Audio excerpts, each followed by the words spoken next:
Hello everyone, good evening. आ जाइए सभी लोग, क्लास का समय हो चुका है। चलिए क्लास स्टार्ट करते हैं। ओके,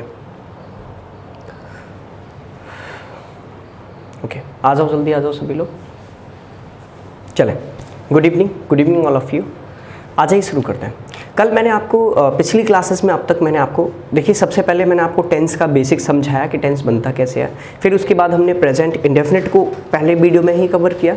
फिर दूसरे वीडियो में हमने प्रेजेंट कॉन्टिन्यूस और प्रेजेंट परफेक्ट टेंस को हमने समझने का काम किया। इसके बाद हमने अगला टेंस जो समझा वो प्रेजेंट परफेक्ट कॉन्टिन्यूस और पास्ट इंडेफिनिट, ठीक है। फिर हमने समझा पास्ट परफेक्ट टेंस को, सॉरी पास्ट कॉन्टिन्यूस को। और आज के हम इस क्लास में समझने वाले हैं पास्ट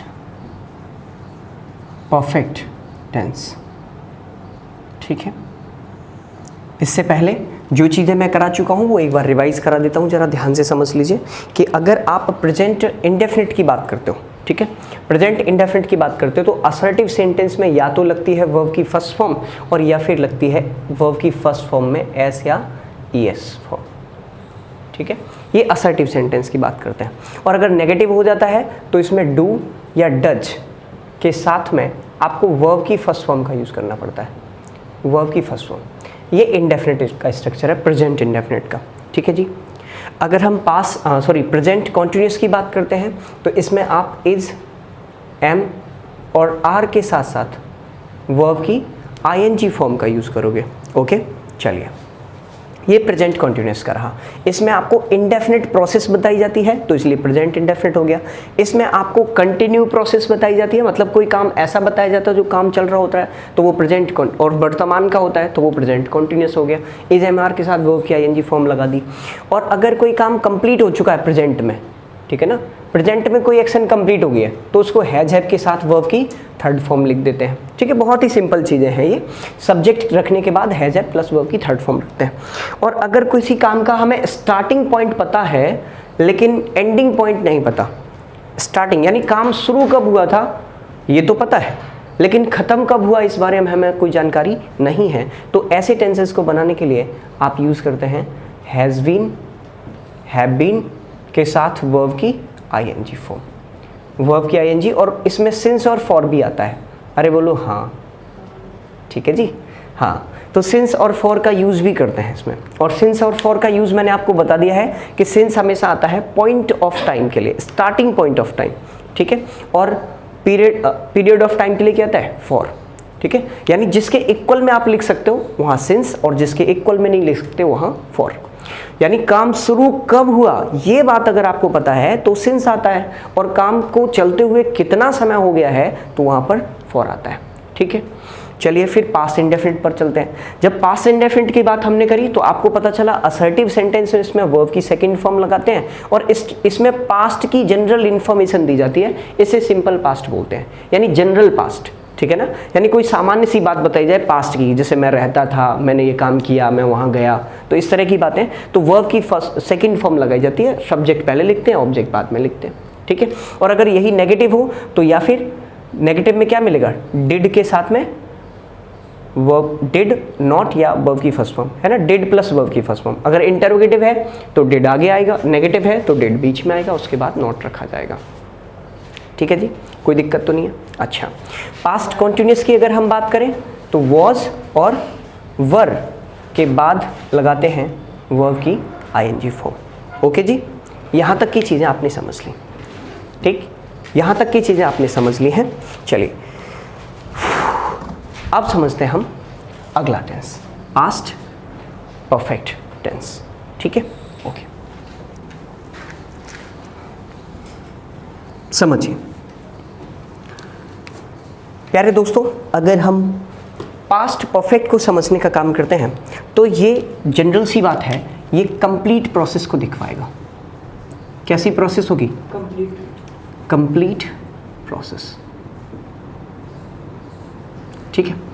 अब कंप्लीट प्रोसेस तो होगी लेकिन किसकी होगी, of past. Complete process of past, past का कोई काम पूरा हो गया होगा, या फिर इसको दूसरे शब्दों में कहने का काम करूं तो दूसरे शब्दों में आप इसको पास्ट ऑफ पास्ट भी कह सकते हैं। पास्ट ऑफ पास्ट मतलब जहां पर पास्ट का भी पास्ट मिल रहा हो ना, जहां पर पास्ट का भी पास्ट मिल रहा हो वहां पर आप पास्ट परफेक्ट टेंस बना देते हैं। मेरे कुछ बच्चों को ये बात समझ में नहीं आई, एक बार मैं फिर से समझाने की कोशिश करता हूं, समझो ध्यान से। जहां पर पास्ट का भी पास्ट होता है, पास्ट का भी पास्ट होता है, वहां पर पास्ट परफेक्ट टेंस आता है। बेटा ध्यान से समझना, 1 मिनट के लिए ध्यान से समझो। अगर पास्ट ऑफ पास्ट की बात करूं तो पास्ट परफेक्ट टेंस। अब इसका स्ट्रक्चर क्या है पास्ट परफेक्ट टेंस का? सबसे पहली बात, इसका जो स्ट्रक्चर है उसमें सबसे पहले सब्जेक्ट लिखा जाता है, फिर हेड लिखा जाता है, वर्ब की थर्ड फॉर्म लिखा जाता है और ऑब्जेक्ट लिखा जाता है। ठीक है, अब जरा टेंस को समझने का काम करना। मैंने कहा मीरा ने 8 बजे से पहले खाना खा लिया था, या मीरा 8 बजे से पहले खाना खा चुकी थी। तो ये पास्ट ऑफ पास्ट हुआ कि नहीं हुआ? ये पास्ट ऑफ पास्ट हुआ कि नहीं हुआ? कैसे हुआ समझो जरा ध्यान से। मैं एक टाइम लाइन ड्रॉ करने का काम करता हूँ। मान लीजिए अभी का जो समय है वो 9 बज रहे हैं, ठीक है। मैंने मान लिया कि अभी 9 बज रहे हैं, ठीक है, अभी 9 बज रहे हैं। तो इससे पहले बेटा कहीं ना कहीं पर 8 भी बजे होंगे, कहीं ना कहीं 7 भी बजे होंगे, कहीं ना कहीं 6 भी बजे होंगे। अब बताना मुझे ज़रा एक बात, आपने कहा मीरा ने 8 बजे से पहले खाना खा लिया था, तो क्या अभी 9 बज रहे, तो क्या मीरा अभी खाना खा रही है? नहीं। अगर मैं, देखना ध्यान से, अगर मैं अभी की बात कर रहा हूँ, वर्तमान की बात कर रहा हूँ, तो इसे आप प्रेजेंट कहोगे, बोलो हाँ। और अगर मैं यहाँ से आगे बढ़ूंगा तो आप इसे फ्यूचर कहोगे, बोलो हाँ, ठीक है। अगर यहाँ से आगे बढ़ोगे तो फ्यूचर, और यहाँ से इधर बढ़ोगे तो पास्ट, यहाँ से इधर बढ़ोगे तो पास्ट, और अभी वर्तमान की बात करोगे तो प्रेजेंट। अगर मैं कहूँ मीरा खाना खा रही है तो प्रेजेंट में मेरे सामने काम चल रहा है, ठीक है।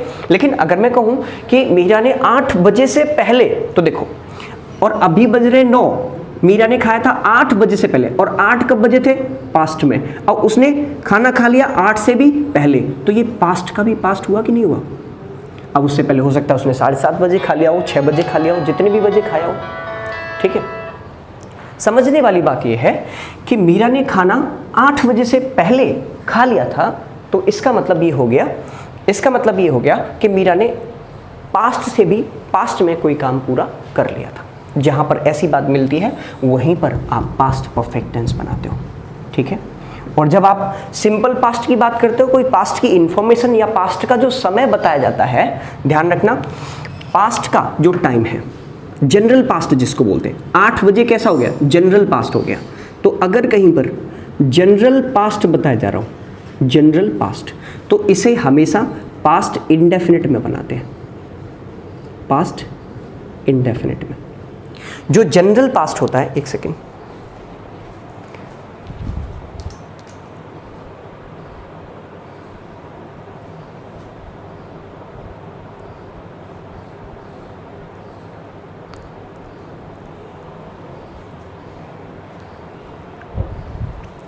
जो जनरल पास्ट होता है, जो जनरल पास्ट होता है उसे हमेशा पास्ट इंडेफिनिट में बनाने का काम करते हैं, ठीक है। और जो पास्ट ऑफ पास्ट होता है, पास्ट ऑफ पास्ट, उसे हमेशा पास्ट परफेक्ट में बनाते हैं, पास्ट। अब सही दिख रहा है? अब सही दिख रहा है सभी को? हाँ, अभी थोड़ा सा ब्राइटनेस थोड़ा ज़्यादा हो गया था तो हो सकता है नहीं दिख रहा हो, लेकिन अभी मुझे लगता है सारी चीज़ें क्लियर है, ठीक है। चलो ओके,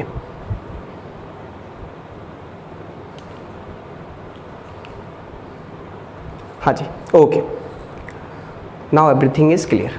देखो एक बार फिर से आपने समझा कि जो पास्ट की क्रिया है, ठीक है ना, जो जनरल पास्ट है उनको हम पास्ट इंडेफिनिट में बना देते हैं, लेकिन जो पास्ट ऑफ पास्ट है उनको हम पास्ट परफेक्ट में बनाते हैं। जैसे मैंने कहा कि मैं आगरा गया, मैं आगरा गया, तो अभी मैं किसी टाइम से पहले की बात तो नहीं कर रहा ना, अभी मैं सिर्फ जनरल पास्ट ही तो बता रहा हूँ कि मैंने काम, आगरा जाने का काम हुआ मेरे द्वारा, तो ये जनरल पास्ट हो गया। जब जनरल पास्ट होता है तो उसे पास्ट इंडेफिनिट में बनाया जाता है, ठीक है। लेकिन जब मैं कहूँ कि मैं सोमवार से पहले आगरा गया था, तो सोमवार कब आया था पास्ट में, सोमवार कब आया था? पास्ट में। और मैं आगरा कब गया? उससे भी पहले, तो मतलब पास्ट का भी पास्ट हो गया कि नहीं हो गया। आगरा सोमवार आया था पास्ट में, और पास्ट से भी पहले मैं गया था, मतलब पास्ट का भी पास्ट हो गया। तो उस टेंस को आप बनाओगे किस में, पास्ट परफेक्ट टेंस में। तो कैसे बनेगा, पहली बात वही वाला देख लीजिए, मीरा ने 8 बजे से पहले खाना खा लिया था, तो कैसे करोगे, Meera had taken food before 8 AM, 8 o'clock। ध्यान रखना प्यारे दोस्तों, अगर आप इसे हिंदी से समझने का काम करोगे ना, चुका था, चुकी थी, आ था, ई थी, तो हमेशा कंफ्यूजन मिलेगी। क्योंकि आ था, ई थी, आ, ई, ए ये तो पास्ट इंडेफिनिट में भी मिलते हैं, पास्ट इंडेफिनिट में भी आते हैं और पास्ट परफेक्ट में भी आते हैं। लेकिन अंतर क्या है, पास्ट इंडेफिनिट में भी आते हैं, परफेक्ट में भी आते हैं जी, लेकिन अंतर क्या है कि ये पास्ट ऑफ पास्ट है। इसमें या तो जो पास्ट का समय होता है वो या तो छिपा दिया जाता है और या फिर उसको मेंशन कर दिया जाता है। जैसे मैंने अभी यहाँ पर बोला कि मीरा ने 8 बजे से पहले खाना खा लिया था, मीरा ने 8 बजे से पहले खाना खा लिया था, तो मीरा ने खाना कब खाया, पास्ट में, यानी 8 कब बजे, पास्ट में, और मीरा ने उससे पहले भी खाना खा लिया, तो ये पास्ट का भी पास्ट हो गया कि नहीं हो गया। लेकिन अगर मैं इसी बात को ऐसे बोल दूं कि मीरा खाना खा चुकी थी, खाना खा चुकी थी, तो इसमें तो कहीं टाइम नहीं दिया गया। लेकिन एक बात अगर आप ध्यान से समझने की कोशिश करोगे तो उसमें ये तो समझ आ जाएगा कि मीरा खाना खा चुकी थी, तो इसका मतलब कहीं ना कहीं इसमें एक दूसरी एक्शन भी छिपी हुई है जिससे पहले की बात हो रही है। बात समझ आई। जैसे मान लीजिए मैं कहूँ कि कल बारिश हुई थी और हमने खाना नहीं बना पाया, और इसी पे मम्मी बोल पड़े बीच में कि अरे मीरा ने खाना खा लिया था। अब वो बात आपस में समझ तो आ गई ना कि कब की बात हो रही है, कि जब बारिश हुई थी उससे पहले मीरा ने खा लिया था, हमने नहीं खा पाया था। तो कई बार क्या होता है कि सेंटेंस में टाइम लिखना जरूरी नहीं होता और कई बार लिखना पड़ता है, इसीलिए बच्चा जो है वो अक्सर कंफ्यूज रहता है। पास्ट परफेक्ट वाले सेंटेंस में बच्चे को से पहले के बाद वाले उसमें बहुत कंफ्यूजन होता है। तो बेटा अब कंफ्यूज होने की जरूरत नहीं है, आप कोई से भी तगड़े से तगड़ा सेंटेंस उठा लीजिए, छोटे से छोटा सेंटेंस उठा लीजिए। जैसे आपको मैंने अपना काम पहले ही पूरा कर लिया था, इसको बोलना जरा, मैंने अपना काम पहले ही पूरा कर लिया था। तो बेटा आप इस सेंटेंस को जनरल सी बात में कर दोगे, सबसे पहले किसने काम कर लिया था, मैंने, तो आई, फिर हेल्पिंग वर्ब लगती है हैड, और पूरा करना क्या होता है, completed. I had completed my work already, ठीक है। चाहो तो ऑलरेडी को I had already completed my work भी लिख सकते हो, ठीक है। अब ये पहले ही शब्द ने यहाँ पर कोई ना कोई घटना छिपा दी ना कि किससे पहले काम पूरा कर लिया था, ठीक है, चेक करने से पहले या कहने से पहले, ठीक है, इस तरह की बात है। तो यहाँ पर छिपा हुआ जरूर है, ठीक। तो आई हैड कंप्लीटेड माई वर्क, ये हो गया असर्टिव सा सेंटेंस, ठीक। अब कई बार जो दो सेंटेंस वाले होते हैं ना, जैसे पुलिस आने से पहले चोर भाग गया था, चलो अभी तक चोर भाग ही रहा है, पुलिस लेटी होती रहती है, तो इसको जरा ध्यान से समझना। जैसे अब बच्चों को इसको करने में दिक्कत होती है, मैंने कहा पुलिस के आने से पहले, ध्यान से समझना, पुलिस के आने से पहले चोर भाग चुका था। अब मुझे ये बताओ पुलिस कब आई, अगर अभी प्रेजेंट है तो पुलिस कब आई, पास्ट में, और चोर उससे भी पहले भाग गया, तो मतलब वो हो गया पास्ट ऑफ पास्ट, यानी चोर कब भागा, पास्ट ऑफ पास्ट में। चोर पुलिस के आने से पहले भाग गया था, मतलब पुलिस बाद में आई और चोर पहले भाग गया। तो समझो जो काम जनरल पास्ट है, जनरल पास्ट क्या है, पुलिस का आना, पुलिस का आना, ये हमेशा टाइम को रेफर करता है, ये हमेशा टाइम को रेफर करता है। कब खाना खा लिया था, किससे पहले, टाइम क्या है, पुलिस के आने से पहले। चोर कब भाग गया था, टाइम क्या था, जिस टाइम पे पुलिस आई थी उससे पहले, ठीक है। तो टाइम जो रेफर करता है वो हमेशा पास्ट इंडेफिनिट टेंस में बनता है ना। और जो बात पहले हो गई होती है, जैसे पुलिस के आने से पहले, तो अब इसको क्या करोगे, पुलिस के आने से पहले चोर भाग गया था, तो बाद वाला सेंटेंस आप पहले लिखते हो, तो आपको क्या करोगे, the thief had run away, चोर भाग चुका था, किससे पहले, पुलिस के आने से पहले। तो बिफोर हमेशा टाइम को बताता है ना, तो बिफोर के बाद में जनरल पास्ट आ रहा है, मतलब आप एक इंफॉर्मेशन देने का काम कर रहे हो, पुलिस का आना, तो बिफोर द पुलिस केम, ठीक है जी। मुझे नहीं लगता कि इसमें कुछ दिक्कत वाली बात है। चलो एक और देखो, मेरे डांटने के बाद, मेरे डांटने के बाद मेरे धोबी ने कपड़े धोए, मेरे डांटने के बाद मेरे धोबी ने कपड़े धोए। अब बेटा मुझे बताना, पहले मैंने डांटा कि पहले कपड़े धुले? कपड़े बाद में धुले हैं, पहले डांटा है? कमेंट में बताओ जरा, पहले क्या किया है? मेरे डांटने के बाद मेरे धोबी ने मेरे कपड़े धोए। तो पहले मेरा डांटने का काम हुआ ना, और कपड़े उसने धोए पास्ट में, और मैंने उसको डांटा उससे भी पहले, मतलब पास्ट ऑफ पास्ट। यानी जो मेरा डांटना है वो कौन सा टेंस हो गया? Past of past. ठीक है, तो इसको कैसे करोगे? आफ्टर, आफ्टर से शुरुआत कर लो, चाहे उससे कर लो। My washerman, my washerman washed the clothes after I scolded. ठीक है, मेरे डांटने के बाद मेरे धोबी ने कपड़े धोए। ठीक है, मैंने उसको डांटा कब? बाद में, और उसने कपड़े कब धोए? सॉरी, मैंने उसको मेरे डांटने के बाद मेरे धोबी ने कपड़े धोए। हाँ ठीक है, ये थोड़ा सा गलत हो गया। आई had scolded, I had scolded. ठीक है, मैंने डांटा पहले है और बाद में उसने कपड़े धोए हैं। तो जो बाद में एक्शन होती है वो टाइम को रेफर करती है, जनरल पास्ट होता है तो उसको पास्ट इंडेफिनिट में बनाओगे, और जो पास्ट ऑफ पास्ट होता है उसको पास्ट परफेक्ट में बनाते हैं। ठीक है, अच्छा एक और देखो, अरे कोई बात नहीं। अच्छा अगला समझो। मेरे घर पहुंचने से पहले, ध्यान से समझना, मेरे घर पहुंचने से पहले मेरी माताजी खाना बना चुकी थी। अब बेटा पहले सेंटेंस को ध्यान से पढ़ो, सुनो। मेरे घर पहुंचने से पहले मेरी माताजी खाना बना चुकी थी। मैं घर कब पहुंचा? पास्ट में। और माताजी ने खाना बना लिया उससे भी पहले, पास्ट ऑफ पास्ट हो गया। तो मेरा घर पहुंचना टाइम बताया कि नहीं बताया? जनरल पास्ट को बताया। तो इसको मैं किस में बनाऊंगा? पास्ट इंडेफिनिट में। और दूसरी बात, माताजी खाना बना चुकी थी मेरे पहुंचने से भी पहले, तो मतलब ये पास्ट का पास्ट हो गया, तो इसको मैं बनाऊंगा पास्ट परफेक्ट टेंस में। तो आ जाइए बनाइए। मेरे घर पहुंचने से पहले माताजी ने खाना बना लिया था, तो बाद वाले सेंटेंस को पहले बनाओगे आप। My mother had cooked food before I reached home, before I reached home. इस तरह से बन जाएगा। ठीक है, कोई दिक्कत वाली बात तो नहीं यहाँ तक किसी को? थोड़ा देख लेता हूँ। Okay, so nice of you. चलो आगे समझने का काम करें।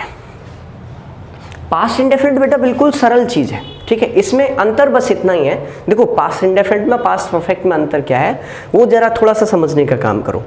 पास्ट इंडेफिनिट हमेशा जनरल इन्फॉर्मेशन को रेफर करता है, कि वो सामान्य सी घटना को बताता है। जैसे मैं कहूँ मैंने सांप को मारा, ठीक है, तो वो जनरल इन्फॉर्मेशन को रेफर कर रहा है, वो जनरल इन्फॉर्मेशन को रेफर कर रहा है। लेकिन जब मैं बात कर रहा हूँ किसकी, कि मैंने सांप को मार दिया था, मतलब जिससे पहले तुम आए उससे पहले मैंने मार दिया। यहां पर मैं दूसरी एक्शन को छिपा रहा हूं। यहां पर क्या कर रहा हूं?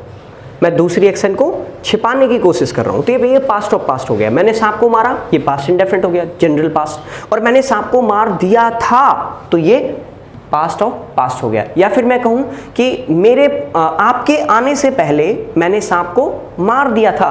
आपके आने से पहले, आप कब आए? पास्ट में। और मैंने सांप कब मार दिया?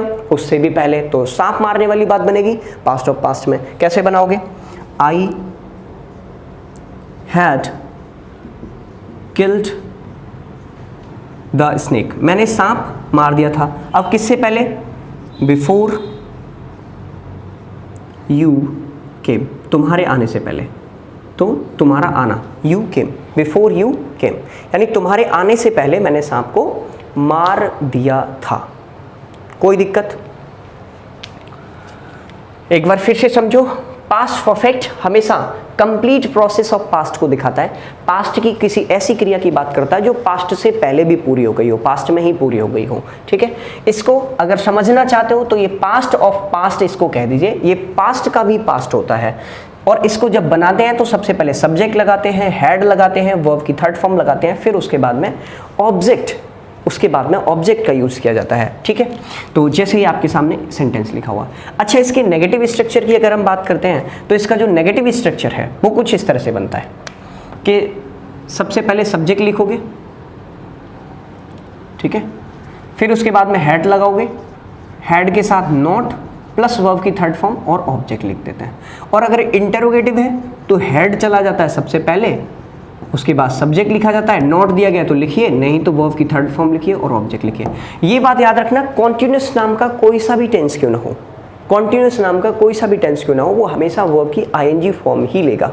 और परफेक्ट नाम का कोई सा भी टेंस क्यों ना हो, वो हमेशा वर्ब की थर्ड फॉर्म लेगा। हैज़, हैव, हैड और विल हैव, शैल हैव के साथ में हमेशा वर्ब की थर्ड फॉर्म ही आती है।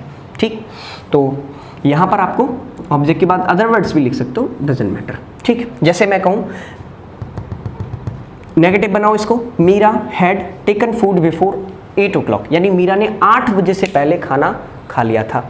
मीरा ने 8 बजे से पहले खाना खा लिया था। तो कैसे बोलोगे, Meera had not taken food before 8 o'clock। Meera had not हो जाएगा बेटा, यहाँ पर नॉट लगा दोगे। ठीक है, मुझे नहीं लगता कि मुझे लिखने की ज़रूरत है, आप समझ लीजिए कि अगर मैं बोलूँ मीरा ने 8 बजे से पहले खाना नहीं खाया था, तो मैं सीधा सीधा कर दूंगा Meera had not taken food before 8 o'clock। Okay, चलिए अगला देखिए, I had completed my work already, मैंने अपना काम पहले पूरा कर लिया था। ये साधारण वाक्य हो गया। नेगेटिव बनाऊं, मैंने अपना काम पहले ही पूरा नहीं किया था, मैंने अपना काम पूरा नहीं किया था, ऐसे बोल दो साधारण सा, मैंने अपना काम पूरा नहीं किया था। तो आप कैसे करोगे, आई हैड या कर पाया था, ये भी बोल सकते हो। I had not completed my work, I had not completed my work. ठीक, अच्छा, अब ये है, पुलिस के आने से पहले चोर नहीं भागा था, पुलिस के आने से पहले चोर नहीं भागा था। तो इसको कैसे करोगे, the thief had not run away, साधारण सी बात है, बस हो गया काम।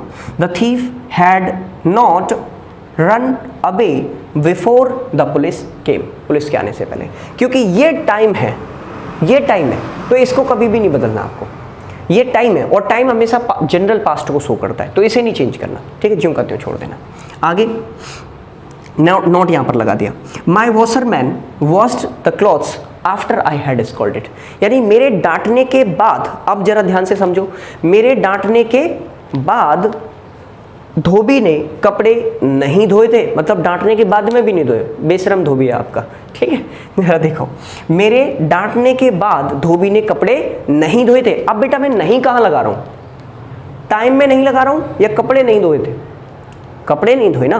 तो अब देखो टाइम क्या है, आफ्टर आई हैड, मतलब मैंने उसको डांटा था, उसके बाद भी उसने नहीं धोए, तो इसमें नेगेटिव बनेगा कौन सा वाला, जनरल पास्ट वाला नेगेटिव बनेगा।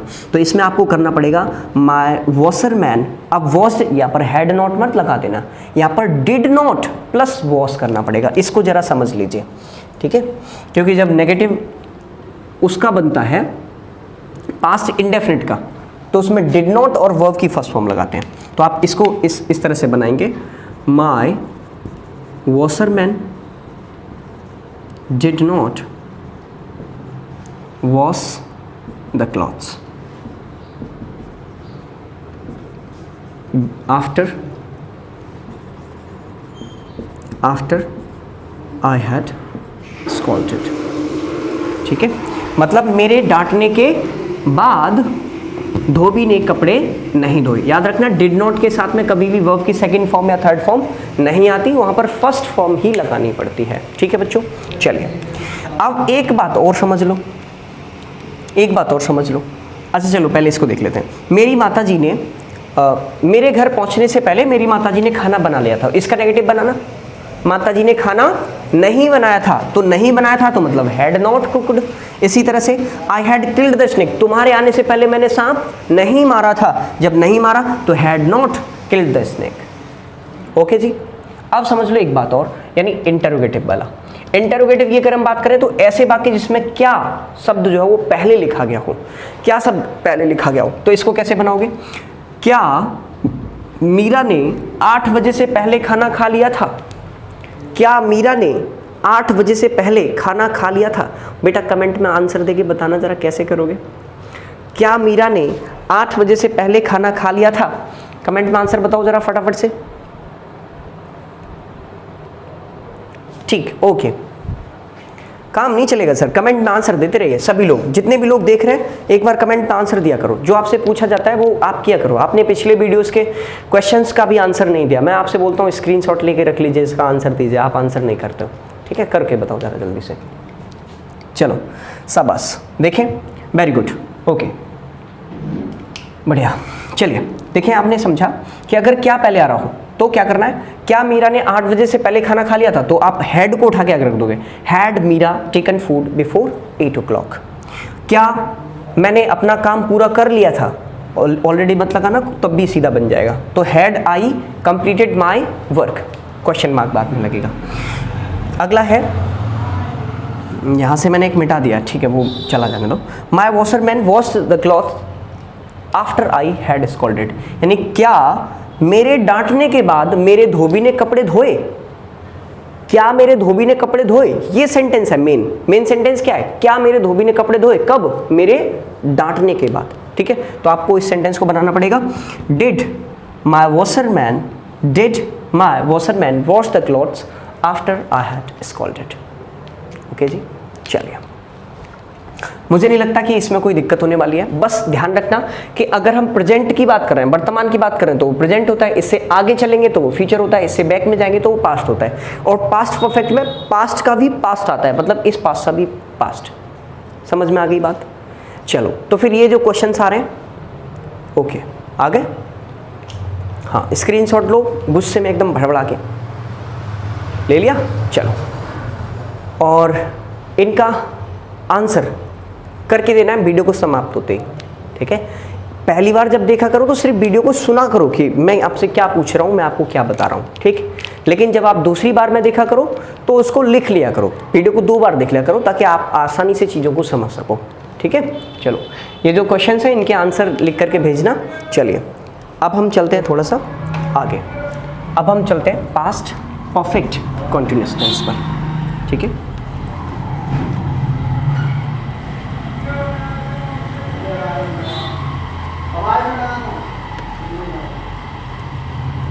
Past perfect continuous tense. ठीक है, चलिए, past perfect continuous tense. Okay जी, पास्ट परफेक्ट कॉन्टिन्यूस, जरा ध्यान से समझो। जब हम पास्ट परफेक्ट कॉन्टिन्यूस टेंस की बात करते हैं तो ये बिल्कुल प्रेजेंट परफेक्ट कॉन्टिन्यूस जैसा होता है, इसमें अलग से समझने जैसी कोई बात नहीं है। ठीक है, जिन लोगों ने वीडियो नहीं देख पाया है, तीसरा वीडियो है वो मैंने प्राइवेट कर दिया है, क्योंकि ये वीडियो भी मैं 1 घंटे बाद प्राइवेट कर दूंगा। तो अगर आप देखना चाहते हैं तो मेरे पास मैसेज करना, मैं स्पेशल लिंक आपके पास भेज दूंगा, सिर्फ आप ही देख सकते हो। जिनको पिछले वीडियोस देखने हैं, ठीक है, वो मेरे पास मैसेज कर देना। नंबर क्या है मेरा, ये लिखा हुआ है। ठीक है, जिसको वीडियोस देखने हैं वो इस नंबर पे मैसेज करना, तो मैं आपके पास में प्राइवेट तरीके से वो वीडियोस भेज दूंगा, सिर्फ आप ही देख सकते हैं उनको। ठीक है, ये मेरा मोबाइल नंबर है। तो अगर हम पास्ट परफेक्ट कॉन्टिन्यूस की बात करते हैं तो इसमें भी हमारे पास में पास्ट में कोई ऐसी एक्शन होती है जिसका स्टार्टिंग पॉइंट तो हमें पता होता है, लेकिन एंडिंग पॉइंट हमें पता नहीं होता। ठीक है, पास्ट की कोई ऐसी क्रिया जिसका हमारे पास में स्टार्टिंग पॉइंट तो होता है लेकिन एंडिंग पॉइंट नहीं होता, और पास्ट की कोई ऐसी क्रिया जो शुरू कब हुई थी ये पता है ना, या फिर उसको चलते हुए कितना समय हुआ ये पता होता है। ठीक, और या फिर ऐसे भी कह सकते हो कि क्रिया कुछ समय से चल रही हो और उसका कुछ हिस्सा पूरा हो गया हो और कुछ अभी भी जारी था, यानी पास्ट में कुछ हिस्सा तो पूरा हो गया था और कुछ उस समय भी जारी था जिस समय की बात कर रहे हो आप। ठीक है, चलिए कैसे, अब इसको बनाओगे कैसे? पास्ट परफेक्ट कंटिन्यूअस को राहत रही थी समय भी आता है, वो हिंदी वाली बात अलग हो गई। ठीक है, इसमें आप सबसे पहले लिखते हो सब्जेक्ट, उसके बाद जो हेल्पिंग वर्ब के तौर पर लिखा जाता है वो लिखा जाता है हैड बीन, और वर्ब की आती है आईएनजी फॉर्म, उसके बाद ऑब्जेक्ट रखते हैं, फिर सिंस या फॉर के बाद टाइम रखा जाता है। सिंस या फॉर के बाद टाइम रखा जाता है। अब ये बात फिर से मैं नहीं समझाऊंगा कि सिंस कहाँ आता है, फॉर कहाँ पर आता है, ठीक है, आप खुद समझदार हैं। मैं आपको बस मेंशन कर दे रहा हूँ कि सिंस हमेशा आता है स्टार्टिंग पॉइंट ऑफ टाइम के लिए, स्टार्टिंग पॉइंट ऑफ टाइम। निश्चित अनिश्चित के खेला में मत पड़ना, वरना उलझ जाओगे, कंफ्यूज्ड हो जाओगे, ठीक है। और फॉर की बात करें तो ये हमेशा पीरियड ऑफ टाइम या फिर ड्यूरेशन ऑफ टाइम के लिए आता है, ड्यूरेशन ऑफ टाइम, मतलब ये हमेशा समय अवधि बताता है कि काम को चलते हुए कितना समय हो गया है, और ये हमेशा ये बताता है कि काम शुरू कब हुआ था। जैसे मीरा सुबह से नाच रही है, तो सुबह से चलते हुए कितना समय हो गया पता है क्या, नहीं पता, तो ये स्टार्टिंग पॉइंट है, सुबह शुरू किया था, पता नहीं कब तक चलेगा, तो वो सिंस हो गया। मैं कहूँ 4 घंटे से, तो कितने बजे शुरू किया था ये पता है, नहीं, बस ये पता है कि चलते हुए 4 घंटे हो गए, मिला लो भैया कितनी देर हो गई, तो वहाँ पर आपको फॉर लगाना पड़ेगा, ठीक है। चलिए, और अगर नेगेटिव बन रहा हो स्ट्रक्चर तो बहुत सिंपल सा, बाकी का स्ट्रक्चर ज्यों का त्यों रहेगा, ठीक। आपको बस क्या करना है कि जहाँ पर हैड लिखा हुआ है वहाँ हैड नॉट बीन करना है, ध्यान रखना, कंफ्यूज नहीं होना है कि वरना आप बीन को नॉट के बाद में लगाते फिरो, आपको नॉट को बीच में लगाना है, सब्जेक्ट प्लस हैड नॉट, ठीक है। और अगर इंटेरोगेटिव बन जाए तो हैड को आगे रखोगे, उसके बाद सब्जेक्ट रखा जाएगा, फिर आप बीन लगाओगे, नॉट आ रहा है तो ठीक, और वर्ब के आईएनजी के बाद आगे का स्ट्रक्चर ज्यों का त्यों रहता है। और प्रश्नवाचक आया हो तो उससे पहले भी जोड़ देते हैं प्रश्नवाचक शब्द को, ठीक है। जैसे मैं कहूँ सरला 3 घंटे से खाना बना रही थी, तो कैसे बनेगा, कैसे बनाओगे, सरला 3 घंटे से खाना बना रही थी, तो सरला हैड बीन, क्योंकि इसमें एक ही वर्ब है, सिंगुलर का प्लूरल का कोई सिस्टम नहीं है, इसमें बस एक ही है, सिंगुलर तो भी हैड बीन, और प्लूरल है तो भी हैड बीन, ऐसा ही पास्ट परफेक्ट में होता है। सरला हैड बीन, अब बना रही थी तो कुकिंग फूड, कितने घंटे से, 3 घंटे से, जल्दी बताओ सिंस लगाऊं या फॉर, 3 घंटे से, तो काम चलते हुए कितना समय हो गया ये बता रहा हूँ ना, मैं ड्यूरेशन बताने का काम कर रहा हूँ, स्टार्टिंग पॉइंट नहीं बता, लेकिन ड्यूरेशन पता है, तो यहाँ पर क्या लगा दूंगा, फॉर 3 आवर्स, फॉर 3 आवर्स, 3 घंटे से, ठीक है। इसी तरह से मेरे पिताजी इस शहर में 1996 से रह रहे थे, बताना बेटा कैसे करोगे, मेरे पिताजी इस शहर में 1996 से रह रहे थे, तो my father had been living in this city, 1996, तो सिंस लगाओगे या फॉर लगाओगे, क्या लगेगा, सिंस, क्योंकि रहते हुए कितना समय हो गया हमें नहीं पता, लेकिन शुरू कब किया था रहना ये पता है, तो जहाँ पर शुरू किया हो तो वो आपका सिंस होता है, तो सिंस 1996, ठीक है जी, ओके। चलिए, इसी तरह से सारे सेंटेंसेस बना लोगे, बहुत सिंपल है। सबसे पहले सब्जेक्ट लगाना है और एक ही क्रिया है, हैड बीन, वर्ब की आईएनजी फॉर्म लगानी है, कुकिंग, और वर्ब की आईएनजी फॉर्म जो भी आ रहा हो शब्द के अकॉर्डिंग, फिर ऑब्जेक्ट लगाना है, और उसके बाद में सिंस या फॉर में से कोई एक रख करके आपको सेंटेंस बना देना है। अच्छा, नेगेटिव बनाना, इस सेंटेंस का नेगेटिव कैसे बनेगा, तो नेगेटिव हो जाएगा सरला ने खाना नहीं बना रही थी, मतलब सरला 3 घंटे से खाना नहीं बना रही थी, तो Sarla had not been cooking food for 3 hours, okay जी। अच्छा, नेगेटिव इंटरोगेटिव बनाओ जरा इसका, तो इंटरोगेटिव में क्या होगा, ये हैड आगे आ जाएगा, जब क्या पहले लिखा गया हो, तो क्या मीरा 3 घंटे से खाना बना रही थी, क्या मीरा 3 घंटे से खाना बना रही थी, बताओ फटाफट से, ओके। चलिए, एक और सेंटेंस कैसे बना दोगे इसको, had Sarla been cooking food 3 hours, एक और। अब प्रश्नवाचक अगर शुरुआत में दिया गया हो, WH वर्ड अगर पहले दिया गया, तो उस प्रश्नवाचक शब्द वाक्य में हिंदी में अगर बीच में दिया गया तो उसे पहले लिख देते हैं अंग्रेजी में, कैसे, जैसे मान लीजिए मैंने कहा तुम 2 घंटे से क्या कर रहे थे, तुम 2 घंटे से क्या कर रहे थे, अब तक देखो क्या कहाँ आ रहा था बाकी के शुरुआत में, अब कहाँ आ रहा है बीच में, तो यहाँ पर क्या करोगे, सबसे पहले प्रश्नवाचक शब्द की अंग्रेजी लगाओ, क्या की अंग्रेजी क्या होती है, व्हाट, अब हेल्पिंग वर्ब क्या है, हैड, व्हाट हैड, तुम यू, व्हाट हैड यू, अब बचा क्या, been, what had you been doing, तुम क्या कर रहे थे, अब सुबह से, तो सुबह के लिए क्या लगाओगे, ये पार्ट ऑफ ईच डे है तो सिंस लगेगा, सिंस मॉर्निंग, ओके जी। What had you been doing since morning, तुम सुबह से क्या कर रहे थे। अगला देखो, एक और, वह बगीचे में 2 घंटे से क्या पढ़ रही थी। ठीक है, तो वो इसी तरह से हो जाएगा, what had she been reading in the garden 2 घंटे से, तो फॉर 2 आवर्स। ठीक है, मुझे लगता है कर जाओगे सभी शेर बच्चे हो। ओके जी, सिंपल सी बात है, सबसे पहले सब्जेक्ट लगाओ हैड बीन। बेटा हेल्पिंग वर्ब और मेन वर्ब, ये बात याद रखना कि कौन से टेंस की कौन सी हेल्पिंग वर्ब होती है, कौन सी मेन वर्ब होती है, क्योंकि इसी के आधार पर हिंदी वाला नहीं काम आएगा, आपके इंग्लिश वाला काम आएगा। मैं इसीलिए हिंदी नहीं लिखा रहा हूँ, इंग्लिश वाला इसलिए काम आएगा क्योंकि डायरेक्ट इनडायरेक्ट बनाते हो तो उसमें टेंस चेंज करने पड़ते हैं। किससे, हिंदी से पहचानोगे क्या? नहीं भाई, वहाँ पर इंग्लिश ही लिखी हुई मिलेगी।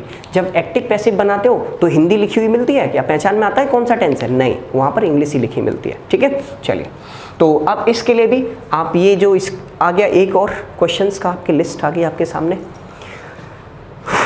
स्क्रीनशॉट लो फटाफट से। इसके भी ये क्वेश्चंस हैं, इनके आपको आंसर करने हैं और कमेंट बॉक्स में भेजने हैं। वीडियो जल्द ही प्राइवेट कर दिया जाएगा, तो इसके लिए आप जल्दी से जल्द, जितनी जल्दी संभव हो सके उतनी जल्दी आंसर लिखकर भेज देना। ठीक है, और जो आंसर नहीं भेजेगा, हाँ जी, उसको ध्यान रखना, मेरी क्लास में जो मेरा काम नहीं करता ना, उसके दांत पीले पड़ जाते हैं और उसके शादी वाले लौट जाते हैं। ठीक है जी, तो काम पूरा करें। चलो कोई नहीं, अच्छा ओके, ठीक है, फिर मिलते हैं अगले वीडियो में। आज के लिए बस इतना ही रखते हैं। थैंक्स फॉर योर लव, आपके प्यार के लिए बहुत बहुत आभारी हूँ, और देखते रहिए, मुस्कुराते रहिए। Love you all, bye bye, see you in the next video.